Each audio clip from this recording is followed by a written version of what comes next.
Europe is facing many security challenges. The Maltese presidency has prioritised it as one of the most important things that needs to be tackled for this generation. Joining me today in the studio, Ambassador Sorin Takkaro, NATO's Assistant Secretary General for Emerging Security Challenges, Pauline Mazar, Friends of Europe's Deputy Director for Security and Geopolitics, Eduardo Camilli, founder of Horizon Intelligence, Ildiko Volosensi, Head of Brussels Office of the Antal Joseph Knowledge Centre.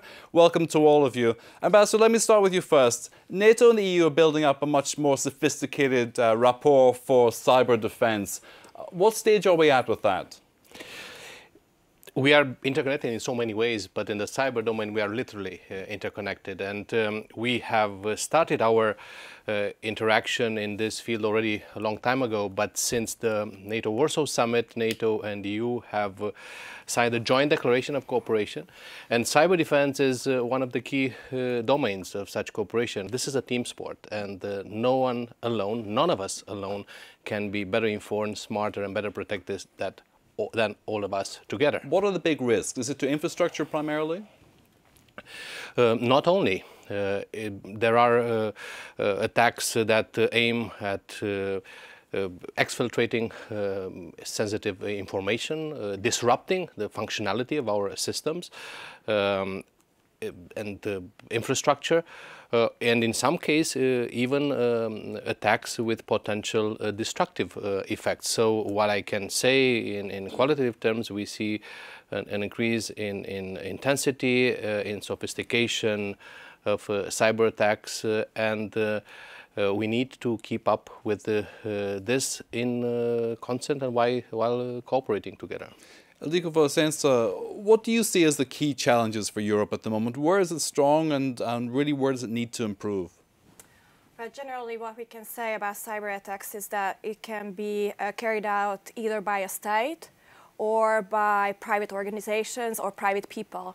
And it's really difficult to see who is the main problem. Is the problem coming from bottom up, or it's the problem coming from up to bottom? Somewhere we have to say that a little bit this cyber crime area is like a little bit of a game changer, basically, because certain actors don't know really how to react to a crime or a warfare crime which is behind the scenes many times. So many times the people don't even know that they were attacked. Thanks God that so far nobody was killed in such an attack. So at the moment, what we see is that it's an economic problem. It causes economic damage. A lot of euros are wasted because of that.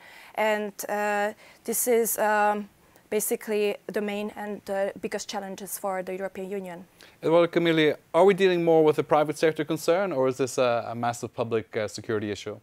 I think the private sector faces very similar challenges than the public one. If we talk about information theft or hacking, of course the private sector is also in the front line, and this causes many problems. One, of course, is the business intelligence, so information that are patented by a company that could be released to others, and this could hamper the competitiveness of companies. And the other one is also in terms of political stability and political risk, because apart from hard attacks, we also see the use of cyber to retrieve information that could destabilize countries, and destabilize countries, of course, has an impact on the economy, and then on regulation, and then on the way that companies operate in an environment. Pauline Mazar, what does Europe have to do that it's not doing at the moment? I think Europe, as much as NATO and its allies, have to focus on building resilience, be it in the cyber world or beyond. If we're talking cyber defense, we need to build resilience because it's the only way to deter. Deterrence by what one might call conventional means does not work in the cyber field, which is why I'm actually rather encouraged by some of the measures agreed by the EU and NATO to work on things like training and hygiene, which will naturally build resilience. But of course, resilience can be built in other ways, and resilience should be applied really to all spheres of society when you talk about security, in particular if you talk about hybrid warfare and the so-called propaganda wars that we're facing today. Ildiko, how prepared is Europe's general defence? What do you think the European Commission needs to focus on? What do you think the Maltese presidency needs to really emphasise in the next few months of its direction? I do agree with them that they put the priority on research and innovation. I think this is that area which really needs to be supported by all the member states, and I really see an openness by all of them. If you compare the data between Europe and the United States, you really see a 5 times difference how much they put as an input into innovation and research. It would be a great thing to the economy, it would be a great thing not only to the security, but I think to all fields would be really supported by this research. Eduardo, war is generally good for the economy in terms of innovation, not that we like the other side effects. But do you see that this is a moment where innovation and those nations which are ready to invest in defense will actually get an economic benefit? Absolutely, absolutely. And as Ildiko mentioned, this type of situation can really foster innovation into new type of technologies. And for instance, in the recent years, we have seen, mostly in the US, new companies emerging from exploiting and leveraging the big data natural language processor algorithm for detecting terrorist threats online. And also we could use it within Europe for detecting radicalization networks. Pauline, the migration crisis and the connection that we have with dealing with large numbers coming from Africa, do you see Europe learning in terms of its general defence strategy from this real-life episode? Well, look, I think the overall challenge that the European Union faces today is that it has to combine improving its long-term strategic foresight with fighting today's fires. Now, the good news is doing one will in fact help with the others. The External Action Service has, as you know, produced this new global strategy. It is now working to implement it via a number of initiatives.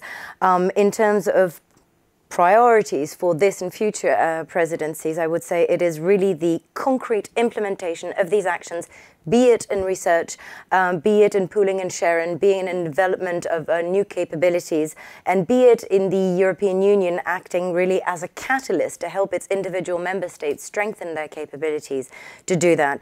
But of course, another extremely important aspect is that we take a whole of government, if not whole of society approach to security, not to use the NATO term comprehensive approach, because of course ensuring our security in the long term will be as much about investing in development and capacity building in our partner countries as it is about building our defense capabilities today.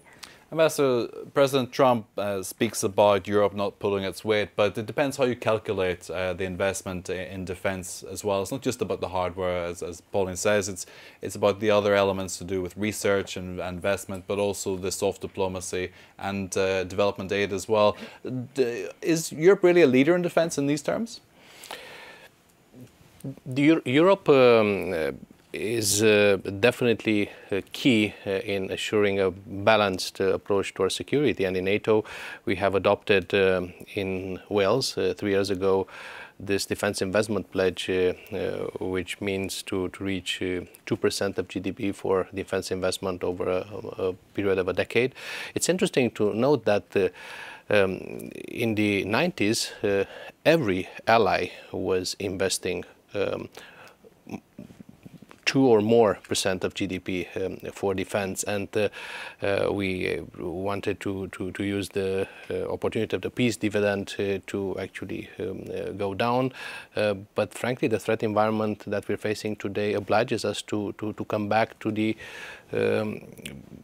let's say approach that we also had in the sense of prioritizing security. And the issue is not the issue of input.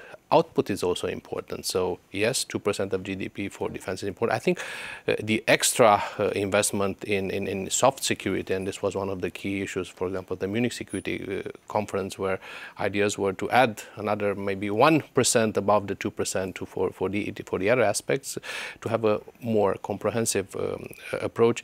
It's important also how we do it. We should definitely do it in close partnership with the private sector, with civil society, because we're in it together. And I fully agree with Pauline, because in certain domains like high-tech, we need also to change the way we procure, the way we operate, the way we take decisions. We need to be definitely more agile in so many ways. NATO has paid a lot of attention to the hybrid warfare element. Does it have the funding to really go to develop the resilience, to develop the capacity to repel an attack, or are we simply trying to build a wish list of things that need done? Resilience aspects are, frankly, state responsibilities, and it's up to national states, be it EU members or allies within NATO, to really prioritize investment. To and do this. It was in this context that NATO adopted a cyber defense pledge to prioritize investment and strengthening national cyber defenses, but at the same time, a strong focus in developing resilience over the whole society. Now, NATO as an organization can have a role in determining some benchmarks, some coordination elements, and especially this aspect of linking not just information among members and intelligence, but also aspects related to training, best practices, and if needed, also coordinated response. So this is the value of organizations like NATO or EU. Okay, Polymasa, the risk of an infrastructure collapse, for example, the electricity supply shut down, which will shut down the water supply, and after a week or 2 weeks, society itself will begin to disintegrate. Has Europe got a grip on the reality that the threat this presents to its democracy? Difficult question to answer. I think certainly there is an awareness of some of the threats and the risks coming from the cybersphere. There is some degree of resilience. I mean, you speak specifically of electricity networks. Take the example of a country like France, which has done a lot of work on making its electrical networks secure and, more importantly, resilient in case of failure, be it through attack or through a natural disaster. But I think it'll be interesting to start being a bit more forward-looking. What are the risks linked to the connected health theme that we're seeing developing in Europe, which obviously brings incredible economic opportunities and really the opportunity for citizens to have access to better healthcare. But what happens if a pacemaker is hacked? What happens if a patient database is hacked?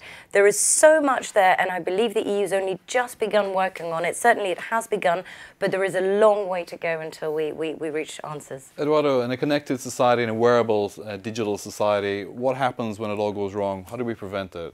Well, this is of course for private sectors, and mostly the producer of technology and the so-called Internet of Things is the main threat at the moment. We have, as Ms. Massar said, wearable devices also for medical purposes. If they got hacked, they could really cause huge harm to the public health. And of course, technology goes way faster than policies, and this is probably one of the main challenges for the European Union to create good policies.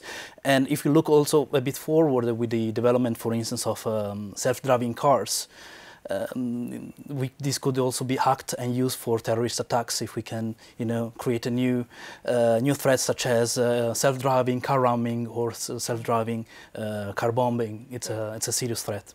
Polymasa, the idea that data intelligence needs to be shared to combat cybercrime and to protect when it comes to cyber defense, is Europe any good at data sharing? Are the systems interoperable at the moment? Well, to be perfectly honest, this all comes down to improving our models of public-private partnership. Because Ildiko made an interesting point earlier about a lack of cyber expertise, which of course is a serious problem that faces the public sector across both sides of the Atlantic, of course. But that expertise can be found in the private sector. Number one. Number two, a lot of the systems that we need, such as encryption systems, to protect our systems, are available on the market from the private sector. So perhaps it's time to rethink a little bit the approach that we take to public-private partnerships in Europe, but also within a NATO context.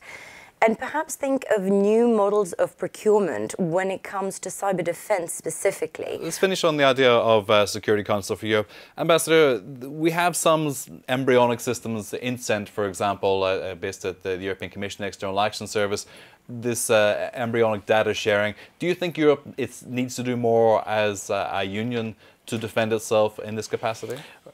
Well, absolutely. I think we all have to do more, and at individual, national level, industry. This is by definition, multi-stakeholder environment. I think we should be faster. That's clear, and we should never have any sense of complacency. Let's finish on that. Thank you to our guests today, Ambassador Sorin Zuccaro, Polly Mazar, Friends of Europe, Eduardo Camilli, and Ildiko Volosensa. I'm Brian Maguire.